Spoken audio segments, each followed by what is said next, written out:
नमस्कार दोस्तों, बहुत दिनों बाद आज वीडियो बनाने जा रहा हूँ और आज की वीडियो का जो टॉपिक है वो बहुत बहुत बहुत ज़्यादा इंटरेस्टिंग टॉपिक है और बहुत ज़्यादा सीखने वाला टॉपिक है, क्योंकि वो केवल एक टॉपिक नहीं है, वो हमारी पूरी ज़िंदगी है, हमारा पूरा जीवन है। क्योंकि आज का जो विषय है इस वीडियो का वो है रामनवमी का अवसर है, तो राम से बेहतर और कुछ हो ही नहीं सकता जिस पर वीडियो बनाई जाए, जिनके द्वारा कुछ मोटिवेशन मिल सके। ये वीडियो हर व्यक्ति को देखना जरूरी है, वो इसलिए क्योंकि राम आज हमारे जीवन में सबसे ज्यादा जरूरी है। आज का जो वर्तमान दौर हम देख रहे हैं, जो जीवन हम जी रहे हैं, इसमें अगर कुछ सबसे जरूरी हमारे लिए है तो वो राम है। एक बहुत बड़ी विडंबना हमारे देश में हो गई है, बहुत बड़ी यूं कहें कि एक बहुत गलत बात हमारे देश में बहुत समय से ये चली आ रही है कि राम एक अवतार हैं और राम एक धर्म के हैं। हम जब तक राम को अवतार मान के चलते रहेंगे, हम जब तक राम को एक धर्म का मात्र मान के चलते रहेंगे, हम राम से कुछ सीख ही नहीं सकते। हम राम को एक आम व्यक्ति मानकर, एक आम मनुष्य मानकर अगर सीखें, राम को एक अवतार ना मानकर एक ऐसा व्यक्ति माने जिसका जीवन दूसरों के लिए ही समर्पित था, ऐसा व्यक्ति अगर मान के हम सीखें तो हमारे जीवन में बहुत सारे बड़े बड़े बदलाव आ जाएंगे। राम को एक धर्म का देवता मानकर, भगवान मानकर अगर सीखना चाहेंगे तो फिर हम तो सोचेंगे कि वो भगवान थे इसलिए उन्होंने कर दिया, हमसे नहीं हो पाएगा। भगवान ना माने, एक मित्र, सखा के रूप में भी आप मान सकते हैं, आप उनको स्वामी के रूप में मान सकते हैं। तुलसीदास जी ने माना है। कई रूपों में राम हमको मिले हैं, आप जिस रूप में उनको स्वीकार करें। राम पर बोलना बहुत आसान काम नहीं है, क्योंकि राम पर इतना ज्यादा बोला गया है, राम पर इतना ज्यादा लिखा गया है कि मेरे लिए राम के विषय में कुछ बोल पाना, कुछ कह पाना, कुछ लिख पाना बहुत बहुत बहुत मुश्किल काम है। लेकिन राम से ही सीखा है कि प्रयास करें, डरें किसी से भी नहीं, अपना जो काम करना है वो अपने दम पर, अपने कॉन्फिडेंस के लेवल पर करने का पूरा प्रयास करें। राम दुनिया के सबसे बड़े जो आतताई था रावण, उससे नहीं डरे। उनके पास सारे जमाने के हथियार थे, बड़े बड़े रथ थे, उनके बेटे ने इंद्र को हरा दिया था, रावण खुद दशों दिशाओं का विजेता था। बावजूद इसके राम डरे नहीं, राम ने उसका सामना किया और उसको हराया, और उसकी कहानी आप सभी जानते ही हैं। तो बस यही मेरा भी एक प्रयास है कि मैं भी राम पर कुछ बोलूं, जो मैंने सीखा है वो आपके साथ शेयर करूं, आपके साथ बांट सकूं और आपको ये बता सकूं कि आप राम को एक भगवान मानकर अगर सीखने चलेंगे तो शायद कुछ नहीं सीख पाएंगे। हम हमारे देश में कई सारे स्टार्स को अपना हीरो मान के बैठे हैं, जो असल में हीरो है ही नहीं। एक हीरो हमें जुआ खेलना सिखाता है ड्रीम 11 पे, एक हीरो हमें गुटखा खाना सिखाता है, वो हमारे हीरोज हैं। असली हीरो चुनिए, रियल हीरोज चुनिए। राम को अगर हीरो मान के पढ़ेंगे तो राम के जीवन से जो सीख आपको मिलेगी वो आपके जीवन में इतना बड़ा परिवर्तन लाएगी कि आपको किसी और को आइडियल बनाने की, आपको किसी और को अपना हीरो बनाने की आवश्यकता पड़ेगी ही नहीं। इसलिए राम को समझें, राम को पढ़ें, राम को जानें, राम को सुनें। मेरा आज का प्रयास यही है कि राम को एक मानवीय चरित्र मानकर सुने, राम को एक मानवीय चरित्र मानकर पढ़ें, राम को एक मानवीय चरित्र के रूप में ही देखें, तब तो जीवन में बहुत सारे बदलाव आपके आएंगे ही। हम राम जैसे तो बन ही नहीं सकते, क्योंकि राम जिस पथ पर चले उस पथ पर राम ही चल सकते हैं। उसके लिए राम ही होना पड़ेगा, तभी हम उस पथ पर चल सकते हैं। पर उनके बताए हुए रास्ते पर हम अगर थोड़ा भी चल लिए, कुछ प्रयास भी हमने कर लिया, अगर कुछ कोशिश भी हमने कर ली, तो हम कम से कम बुरा तो नहीं करेंगे।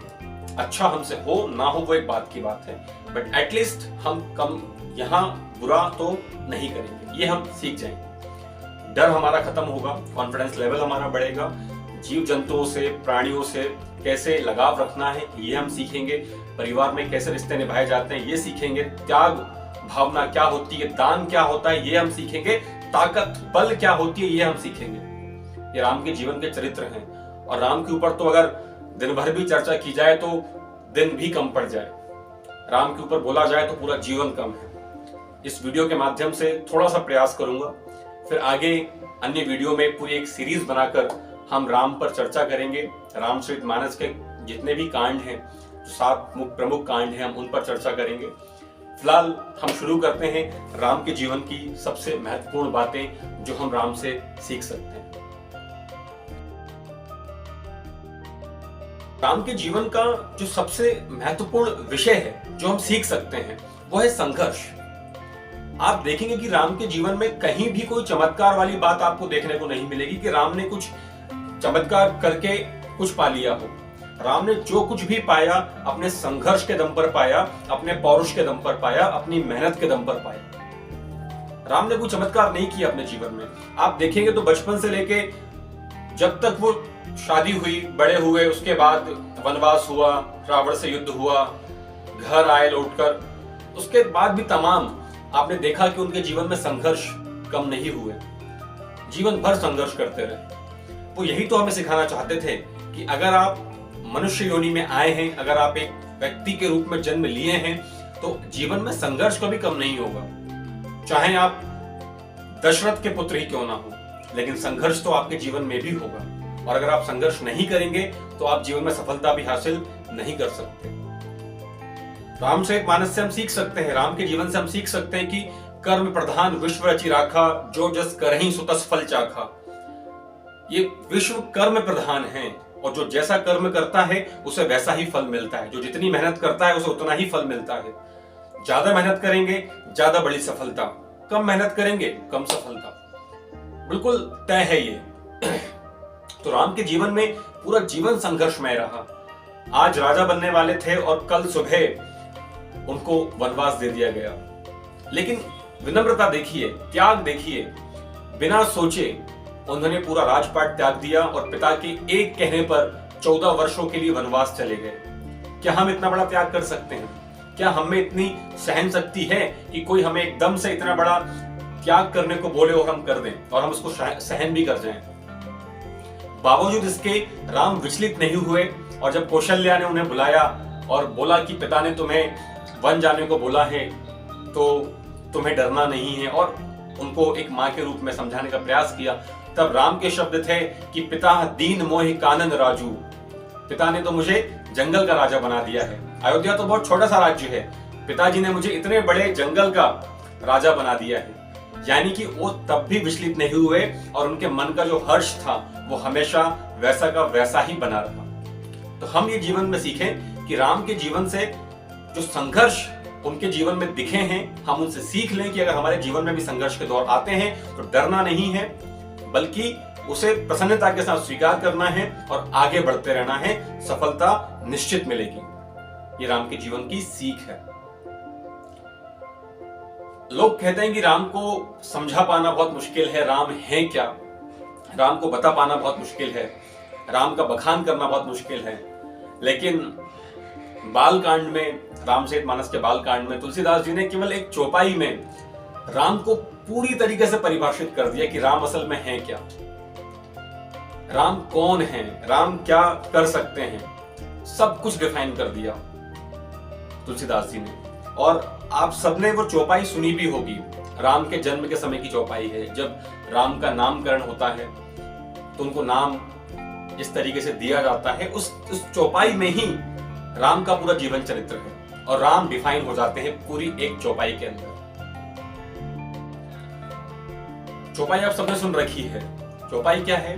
जो आनंद सिंधु सुख राशि, जो आनंद सिंधु सुख राशि, सीकर तय त्रैलोक सुपासी, जो सुख धाम राम असनामा, अखिल लोक दायक विश्राम। राम आनंद के सिंधु हैं, सुख की राशि हैं। राम से जो भी मिलता है उसे आनंद ही मिलता है, उसे प्रसन्नता ही मिलती है। पूरे राम के जीवन में आप एक व्यक्ति ऐसा नहीं ढूंढ सकते जिससे राम मिले हों और उसको प्रसन्नता न हुई हो। राम से मिलकर वो सारे दुख, सारे परेशानियां भूल जाते हैं, क्योंकि राम से मिलकर आनंद की अनुभूति होती है। जो सुख धाम राम असनामा, राम कौन है? जो सुख के धाम है। राम से मिलकर सुख का अनुभव होता है। अखिल लोकदायक विश्रामा, पूरे लोक को विश्राम देते हैं। जो भी राम से मिलता है उसको एक शांति का अनुभव होता है, एक विश्राम का अनुभव होता है, और सारे जीवन का जो झंझट है वो खत्म सा महसूस होता है। ये राम का चरित्र है। तो क्या हम एक बात नहीं सीख सकते यहाँ कि हम भी अपने व्यवहार में इतना बड़ा परिवर्तन ला सकें कि हमसे अगर कोई मिले तो वो दुखी ना हो, वो प्रसन्न हो, वो हमारे साथ जितनी देर बैठे वो अपने उन परेशानी वाले पलों को भूल जाए, उसको सुख की अनुभूति हो, उसको शांति की अनुभूति हो। ये हम सीख सकते हैं अगर प्रयास करें तो। ये एक आम जीवन की सीख है। इसमें किसी देवता वाला रोल नहीं है, इसमें कोई अवतार वाला रोल नहीं है, कि हम भी चाहें तो प्रयास करके कर सकते हैं कि अगर कोई हमसे मिले तो वो प्रसन्न हो, खुश हो। ये राम के जीवन का बहुत बड़ा चरित्र है। राम के जीवन से अगर हम त्याग करना सीखें तो त्याग तो आपने देखा कि एक सेकंड भी नहीं लगाया, और ये भी नहीं पूछा कि मुझे वनवास क्यों दिया जा रहा है, क्यों भी नहीं पूछा, और सीधे अयोध्या जैसी नगरी को त्याग दिया। 14 वर्षों के लिए पूरा राजपाट त्याग दिया। आपको पता होगा कि जब उन्होंने किष्किंधा में बाली को मारा, तो आपको पता है जब कोई राजा किसी राज्य को जीतता है तो उस राज्य पर अपना अधिकार जमा लेता है, उस राज्य का वो उत्तराधिकारी हो जाता है और वही उस राज्य को फिर संभालता है आगे। लेकिन राम ने क्या किया? राम ने बिना लोभ लालच के उस राज्य को एक पल भी अपने पास नहीं रखा और सीधे सुग्रीव को समर्पित कर दिया, सीधे सुग्रीव को दान कर दिया। इतने बड़े दानी थे राम। जब लंका विजय करने के लिए लंका पहुंचे और विभीषण उनसे मिले, तो रावण से युद्ध होने के पहले ही राम ने लंका का राज्य विभीषण को सौंप दिया था। जो संपदा शिवराव नहीं दीन दिए दशमात, सोई संपदा विभीषण नहीं सकुच दीन रघुनाथ।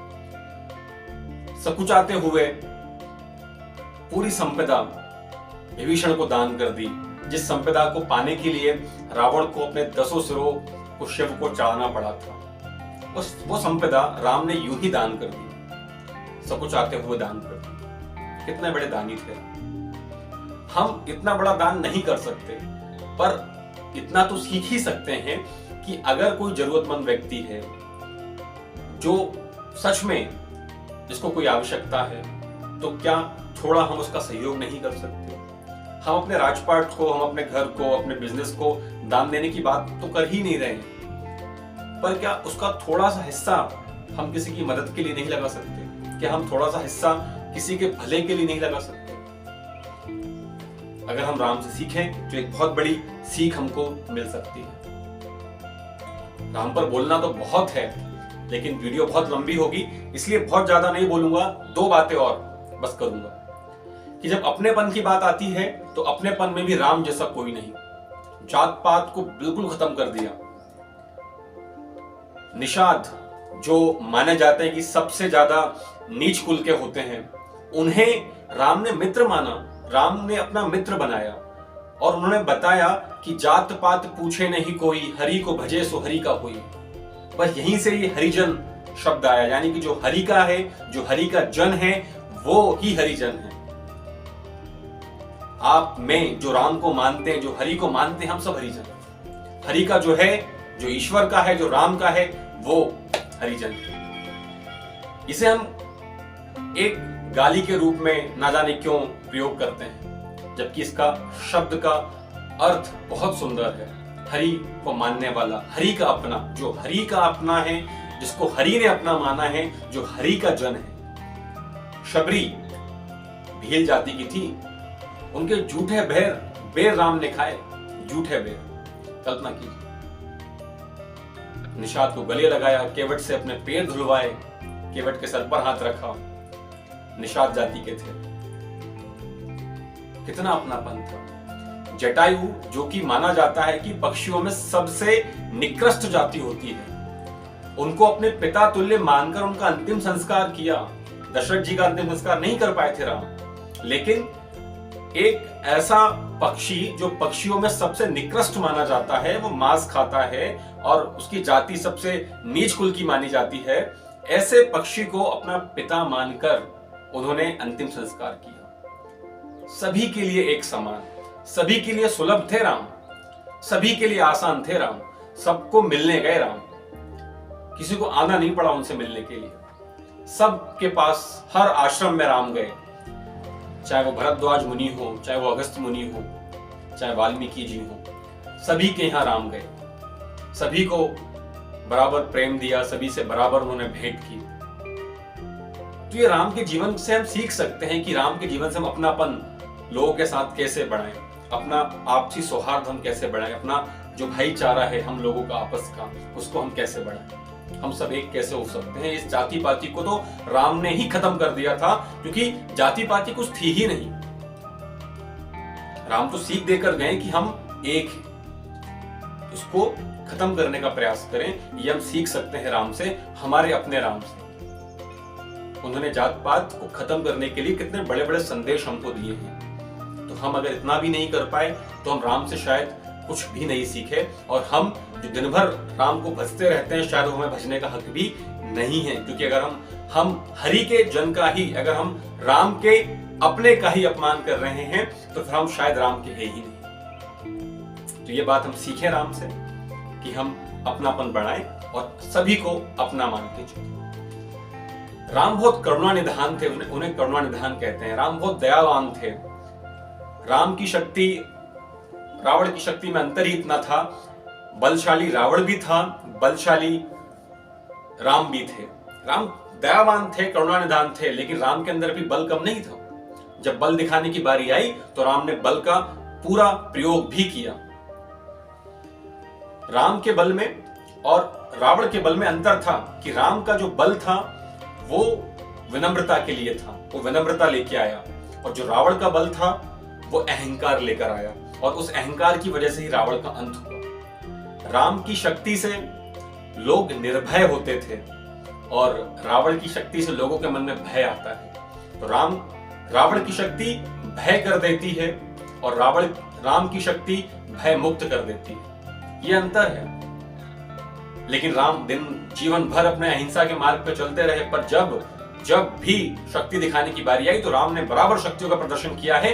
तो हम ये सीख सकते हैं कि जब तक बातों से हो जा रही है तब तक शक्ति का प्रयोग ना करें, लेकिन जब बात नहीं मान रहे हैं, जब हट की जा रही है और जब कोई गलत तरीके से अपनी शक्ति का प्रयोग कर रहा है तो हमें भी शक्ति दिखाने में कोई डर होना नहीं चाहिए। आपको वो प्रसंग याद होगा कि जब राम लंका जा रहे थे तो 3 दिन तक उन्होंने समुद्र से प्रार्थना की कि मुझे रास्ता दे दीजिए ताकि मैं लंका जा सकूं, लेकिन समुद्र हटी था, समुद्र ने रास्ता नहीं दिया। तो आपको पता है कि फिर राम ने अपना बाण निकाला, अपनी शक्ति दिखाने का पूरा प्रयास किया, लेकिन फिर अंत में विप्र के रूप में आकर उन्होंने माफी मांगी।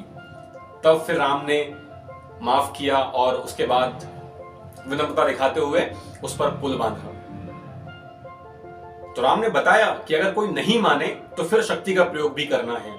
यह हम सीख सकते हैं कि विनय न मानत जलधि जड़, गए 3 दिन बीत, बोले राम सकोप तब भय बिन होए न प्रीत। विनय करिए, प्रार्थना करिए, लेकिन जब कोई नहीं माने तो फिर ये समझ जाइए कि डर के बिना प्रीत नहीं होगी, डर के बिना लगाव नहीं होगा।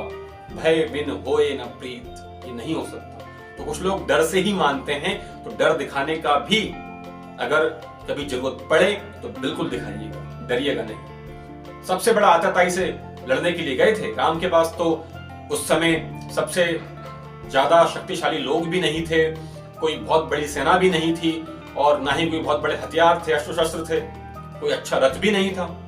लेकिन राम इतने सरल थे कि उन्हें मालूम था कि मैं अपने पौरुष के दम पर, अपनी शक्ति के दम पर रावण जैसे आतताई को भी हरा सकता हूं। और उन्होंने हराया अपने बल के दम पर, अपने पौरुष के दम पर, अपनी लीडरशिप क्वालिटी के दम पर उन्होंने वानरों की सेना बना दी।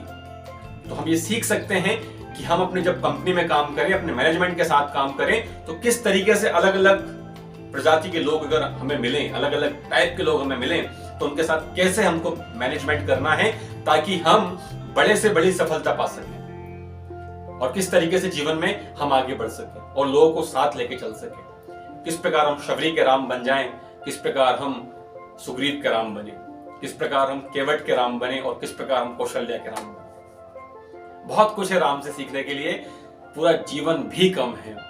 अंत में बस इतना ही कहूंगा कि राम एक पुत्र के रूप में, एक पिता के रूप में, एक सखा के रूप में, एक प्रेमी के रूप में, पति के रूप में और भक्त के रूप में, गुरु के रूप में और अंतिम भगवान के रूप में, हर रूप में परफेक्ट है। जिस रूप में स्वीकार करेंगे उस रूप में आपको वो मिलेंगे और आप उनसे कुछ ना कुछ सीखेंगे। तो राम से सीखिएगा, राम को अपना बनाने का प्रयास कीजिएगा।